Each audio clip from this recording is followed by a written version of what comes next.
الحمد للہ رب العالمین والصلاة والسلام علی حبیبہ محمد وآلہ وصحبہ اجمعین۔ اعوذ باللہ من الشیطان الرجیم، بسم اللہ الرحمن الرحیم۔ وَإِنَّكَ لَعَلَىٰ خُلُقٍ عَظِيمٍ۔ اللہم سبحانک لا علم لنا الا ما علمتنا انک انت العلیم الحکیم۔ مولا صلی وسلم دائما ابدا علی حبیبک خیر الخلق کلہم۔ آپ صلی اللہ تعالی علیہ وآلہ وسلم کی صفات عالیہ میں بہت عظیم الشان بات جو ارشاد فرمائی اللہ کریم نے، وہ فرمایا کہ آپ اعلیٰ اخلاق کی عظیم بلندی پر ہیں، کوئی آپ کا ثانی اور مثیل نہیں ہے۔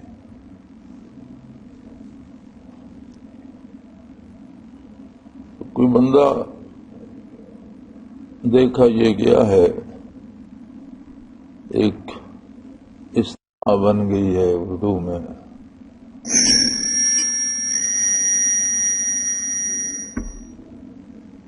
زاہد عشق، یعنی لوگ عبادت تو کرتے ہیں لیکن اس کے ساتھ خشک مزاجی آ جاتی ہے، اور خشک مزاجی خوش اخلاقی کے ساتھ جمع نہیں ہوتی، ایک ہی چیز رہتی ہے دو میں سے۔ تو اخلاقیات جو ہیں یہ دین کی بنیاد ہے۔ نبی کریم صلی اللہ علیہ وسلم کے کمالات میں سے ہیں، اور بے شمار ذاتی اور قومی مسائل حسن اخلاق کے نہ ہونے کی وجہ سے پیدا ہوتے ہیں، اور بہت سے بڑے بڑے مسائل محض حسن اخلاق سے حل ہو جاتے ہیں۔ لہذا جتنا ہمیں اتباع شریعت کا لحاظ رکھنا ہے عملی زندگی میں کہ اعمال و کردار حضور صلی اللہ تعالی وسلم کی سنت کے تابع ہو، اتنا ہی خیال اپنے اخلاقیات کا بھی رکھنا ہے،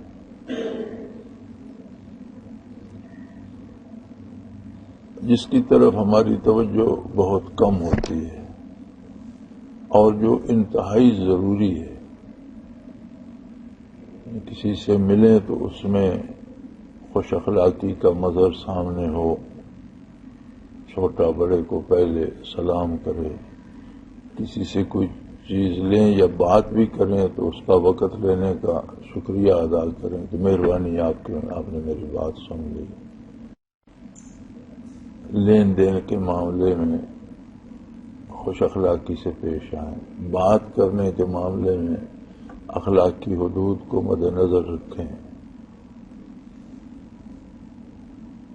پھر اجتماعات میں جب بہت سے لوگ جمع ہوتے ہیں تو بہت سے مسائل ہوتے ہیں، کسی کا بستر ہے، کسی کی چادر ہے، فلاں کا سرانہ ہے، اس کے جوتے پڑے ہیں۔ اب ایک آدمی اپنے جوتے پہنتا ہے، باقی 10 جوڑے جو 15 پڑے ہیں اس کے پاس، ان سب کو ڈسٹرب کر کے آتے اپنی جوتی پہنی اور ادھر ادھر پاؤں مارے، اور کسی کا ادھر پھینک دیا، کسی کا ادھر پھینک دیا۔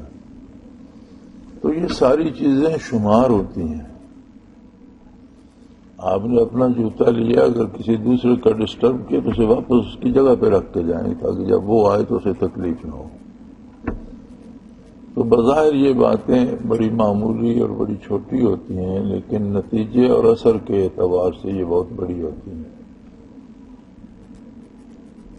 تو جتنی توجہ کسی کو نوافل پہ، اذکار پہ، عبادات پہ، تلاوت پہ دینی ہے، اس سے زیادہ توجہ کا تقاضا کرتا ہے حسن اخلاق، کیونکہ عبادات کے جو حاصل جو ہے اس دنیا میں، عبادات کا حاصل جو ہے دار دنیا میں، وہ حسن عمل ہے۔ ان الصلاۃ تنہی عن الفحشاء والمنکر، اللہ کی عبادت بے حیائی اور برائی سے روک دیتی ہے، یعنی حسن عمل نصیب ہو جاتا ہے۔ ایک تصور جو ہمارے اندر ہے کہ عبادت کرنے سے آخرت میں بڑا ثواب ملے گا، یہ ایک غلط تصور ہے۔ عبادت کرنے سے حسن عمل نصیب ہوگا، اور حسن عمل پر اللہ کی رحمت متوجہ ہوگی، اور آخرت کا سارا اجر محض اللہ کی رحمت اور اس کی عطا ہے۔ زندگی میں کوئی کتنی عبادت بھی کرے، اور اگر اس کی صدیوں کی عمر ہے اور بغیر عبادت کے کچھ بھی نہ کرے، تو جو کچھ ہم پہلے لے چکے ہیں اس کا شکر ادا نہیں ہو سکتا، اس پر مزید اجر کیسے؟ تو یہ ایک اس طرح کا تسلسل ہے کہ حسن عبادت سے، ذکر اذکار سے حسن عمل پیدا ہوتا ہے۔ حسن عمل اللہ کریم کو پسند ہے۔ بتقاضائے بشریت کوئی چھوٹی موٹی خطا ہو جاتی ہے تو اس کی رحمت اور مغفرت بندے کو شامل حال ہوتی ہے، وہ معاف کرنے والا ہے، اور آخرت کا سارا اجر محض انعام ہے، زائد ہے اس کی اپنی طرف سے۔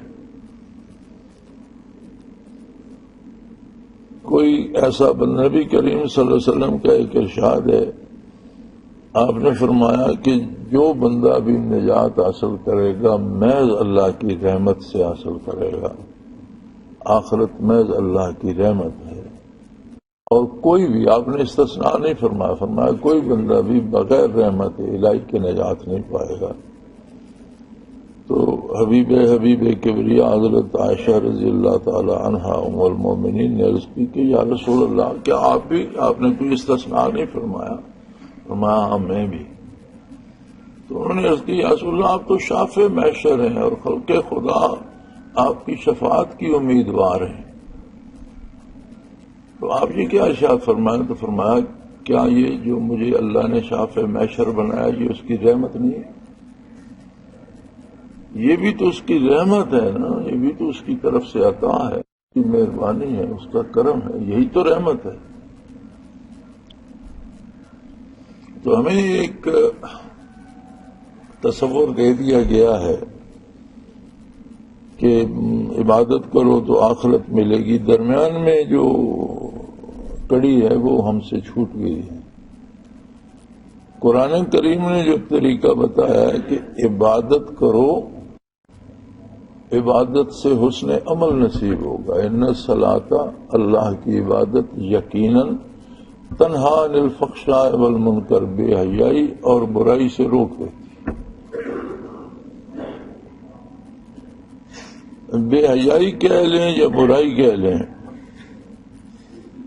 اگر ہم بڑے سے بڑی بے حیائی کا سوچنا چاہیں کہ دنیا میں سب سے بڑی بے حیائی کیا ہے، دنیا میں سب سے بڑی برائی کیا ہے،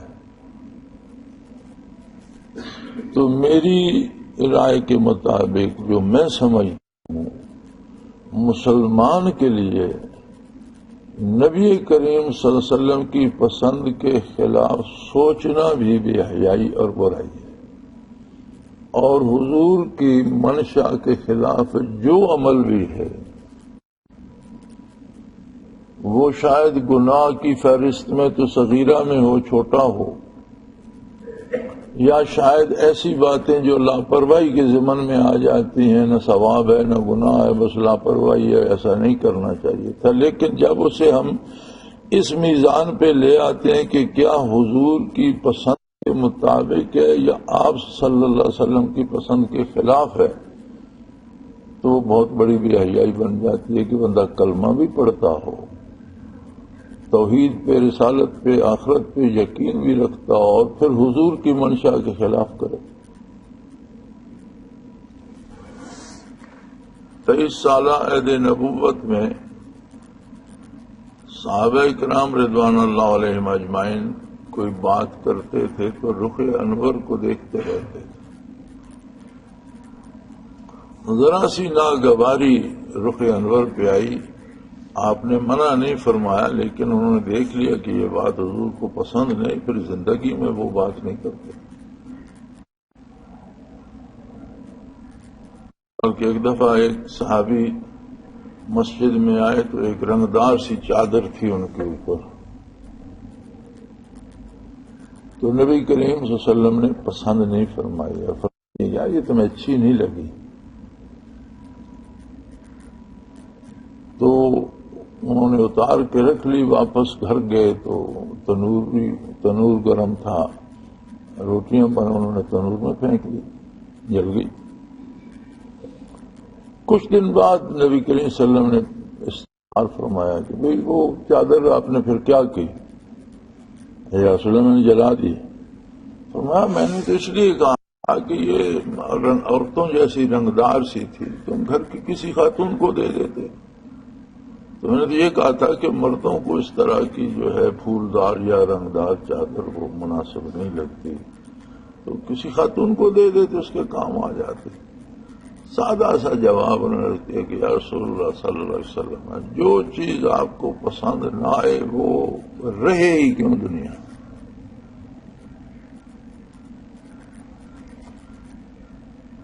تو اخلاقیات جو ہیں کس طرح سے ملنا ہے، بات کس طرح سے کرنی ہے، اوقات ملنے کے کیا ہیں، میں کسی کو پریشان تو نہیں کر رہا، کسی کو ڈسٹرب تو نہیں کر رہا۔ اب ہمارے یہاں تو یہ ہوتا ہے نا کہ ایک بندہ سو رہا ہے، دوسرا اس سے جگا کر پوچھتا ہے آپ سو رہے ہیں۔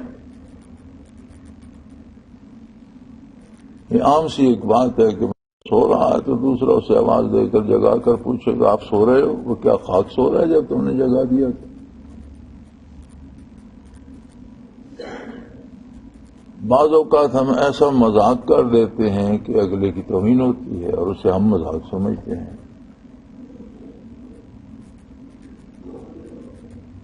تو مذاق کی بھی حدود ہیں کہ جس سے کسی کی دل آزاری ہو، اس کی توہین کا کوئی پہلو بھی نہ نکلتا ہو۔ مذاق خوش طبعی میں آتا ہے کہ مذاق کرنے والا بھی خوش ہو، جسے مذاق کیا گیا ہے وہ بھی خوش ہو، نہ یہ کہ مذاق کرنے والا خود تو خوش ہو لے اور اگلے کی دل آزاری ہو یا اس کی توہین کا کوئی پہلو نکلتا ہو۔ تو یہ بظاہر چھوٹی باتیں ہیں، لیکن اگر اس نظر سے دیکھا جائے کہ کون سی بات حضور اکرم صلی اللہ علیہ وسلم کی منشا کے خلاف ہے تو بہت بڑی بات ہے۔ اور ہمیشہ بڑے گناہوں سے بچنے کا سلیقہ یہی ہے کہ چھوٹے گناہوں سے پرہیز کرو،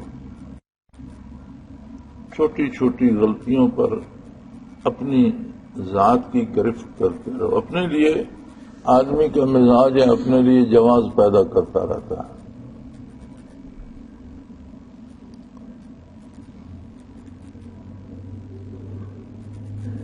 کسی کا پیسہ کھا جائیں گے، کہیں گے اللہ معاف کر دے، اللہ تو معاف کرتا ہے،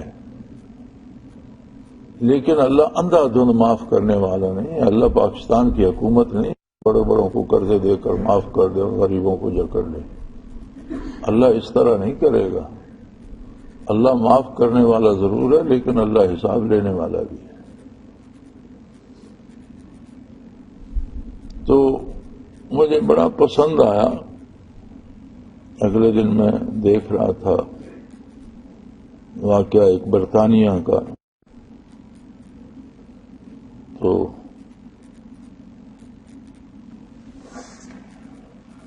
ایک شخص اپنی پریشانیاں دوسرے سے کہہ رہا تھا، یار یہ مسئلہ ہے، یہ مسئلہ ہے، یہ مسئلہ ہے، میں بہت پریشان ہوں۔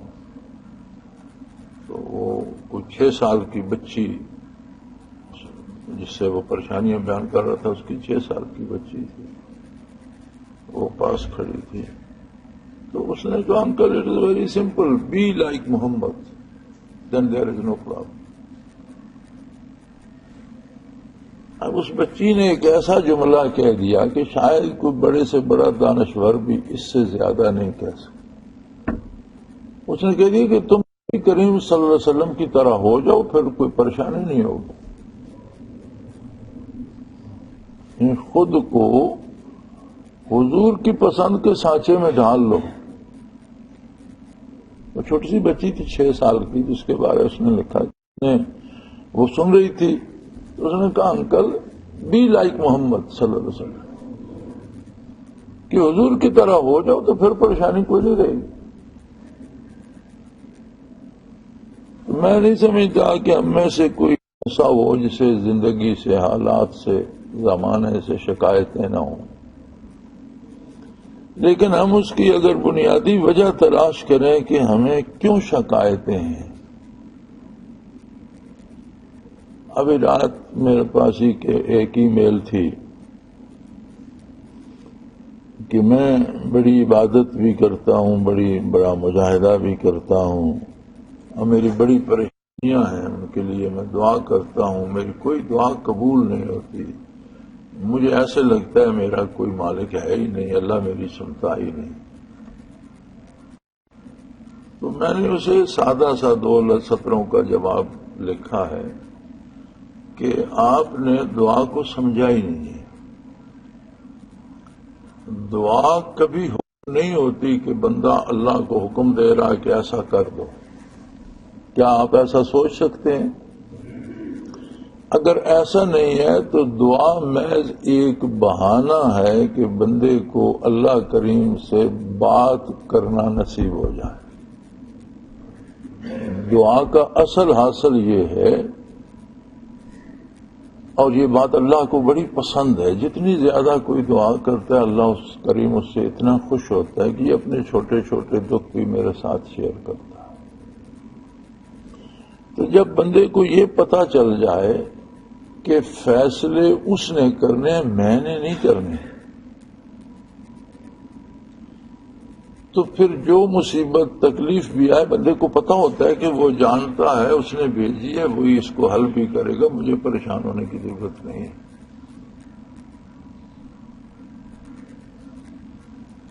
سیدنا ابو بکر صدیق رضی اللہ تعالی عنہ سے کسی نے کہا تھا، آپ زندگی کے آخری مرض میں شدت تھی مرض کی کہ حضرت طبیب کو بلوائیے، تو انہوں نے فرمایا طبیب ہی نے بیمار کیا ہے۔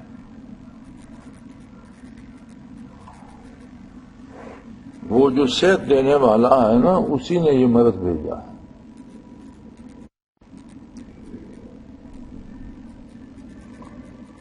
تو میں نے اسے یہی 2 جملے لکھے کہ آپ کو دعا کے مفہوم میں مغالطہ ہو رہا ہے۔ دعا کبھی حکم نہیں ہوتی، دعا ایک بہانہ ہوتی ہے اللہ سے بات کرنے۔ اور بندہ کتنا دکھی بھی ہو تو کسی اپنے جیسے دوست سے، بندے سے اپنے حالات ڈسکس کر لے تو اس کا آدھا بوجھ ہلکا ہو جاتا ہے۔ اپنے سے کمزور بندے سے بھی حالات بیان کر لے کہ یار یہ تکلیف ہے، وہ دکھ ہے، یہ پریشانی ہے، تو آدھی پریشانی بٹ جاتی ہے۔ اور جب اللہ سے بات کرے تو اس کی پریشانی کیوں نہیں بٹتی؟ وہاں اسے یہ غلطی لگ جاتی ہے کہ میں اتنی عبادت کرتا ہوں، میں نے دعا۔ بھئی عبادت کا یہ مطلب تو نہیں ہے کہ آپ شب بھر رب کی عبادت کر لیتے رہے اور صبح جو حکم آپ جاری کریں اللہ پابند ہو کہ اس پر عمل کرے، تو پھر تو آپ نے عبادت تو نہیں کی، آپ تو اللہ کو اپنا ماتحت بنانے کی کوشش کر رہے ہیں۔ یہ کیسے ممکن ہے؟ تو دعا بھی تو ایک بہت بڑا وسیلہ اور ذریعہ ہے اصلاح کا، نجات کا۔ نبی صلی اللہ علیہ وسلم نے فرمایا دعا مقلبات او کما قال رسول اللہ صلی اللہ علیہ وسلم، کہ دعا تو تمام عبادتوں کا مغز اور حاصل ہے۔ یعنی عبادت کیا ہے؟ اللہ کریم سے اپنی عاجزی کا اظہار ہے، اور دعا تو اس کا حاصل ہے کہ بندہ اپنی ساری احتیاج اور ضرورتیں اللہ کے سامنے پیش کرتا ہے۔ تو اگر بندے سے تکالیف بیان کی جائیں تو طبیعت ہلکی ہو جاتی ہے، تو جب دکھ سکھ اللہ سے بیان کیے جائیں تو کیوں طبیعت بشاش نہیں ہوتی؟ پھر جب یہ پتا ہو کہ جو کچھ آ رہا ہے یہ اس کی طرف سے ہے، وہ مجھ سے بہتر جانتا ہے، یہ بھی یقین رکھنا چاہیے کہ وہ اتنا کریم ہے کہ میں اپنا بھلا اتنا نہیں چاہتا جتنا وہ میرا بھلا چاہتا ہے۔ میں اپنے لیے کئی ایسے کام کر جاتا ہوں جو میرے لیے نقصان دہ ہوتے ہیں، لیکن وہ کبھی غلطی نہیں کرتا، وہاں کوئی ایسا امکان نہیں ہے، وہ ہمیشہ میرے لیے میری بہتری چاہتا ہے۔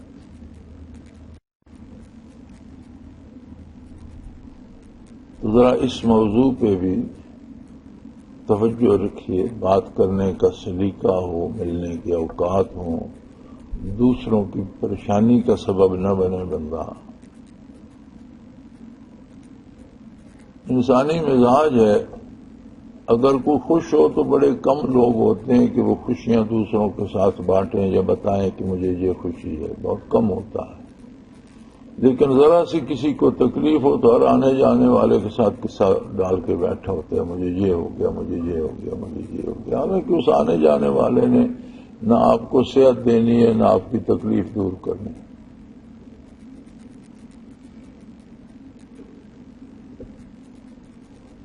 تو چاہیے یہ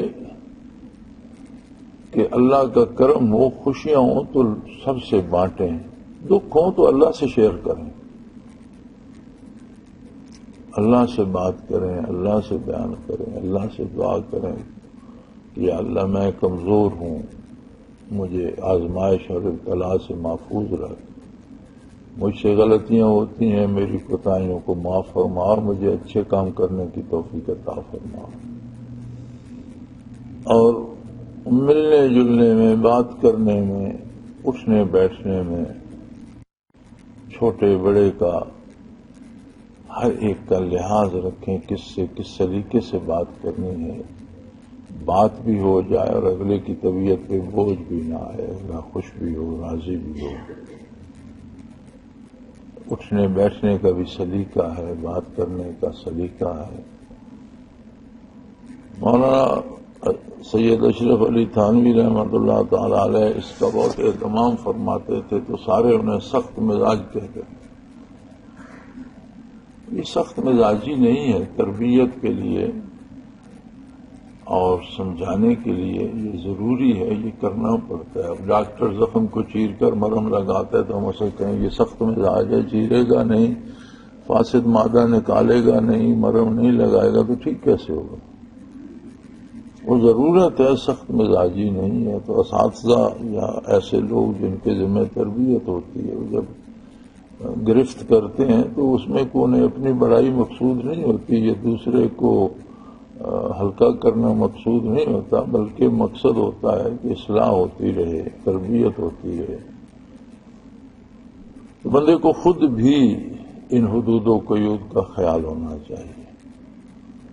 حضور نبی کریم صلی اللہ علیہ وسلم کی اوصاف ذاتی میں ہے کہ وَإِنَّكَ لَعَلَىٰ خُلُقٍ عَظِيمٍ، آپ اخلاقیات کی بہت عظیم بلندیوں پر ہیں۔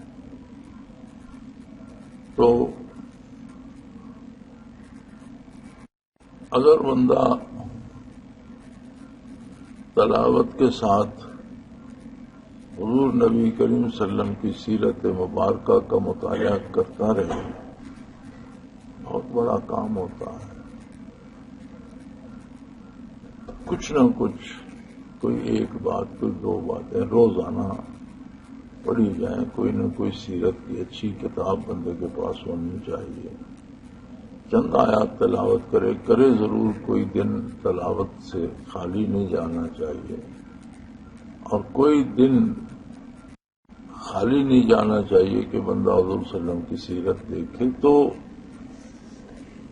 ایک تعلق، ایک ربط رہتا ہے، اور تعلق اور ربط ہی برکات کے حصول کا سبب بنتا ہے۔ اللہ کریم ہماری خطائیں معاف فرمائے اور اپنا نیک اور اچھا بندہ بنے، اپنے اور اپنے حبیب صلی اللہ علیہ وسلم کی رضا کے مطابق بسر کرنے کی توفیق عطا فرمائے، ایمان پر موت دے اور ایمانداروں کے ساتھ حشر فرمائے۔ وآخر دعوانا الحمدللہ رب العالمین، الحمدللہ رب العالمین، والصلاة والسلام علی اللہم ربنا لا تقتلنا بفضلک ولا تغرقنا بجهلك۔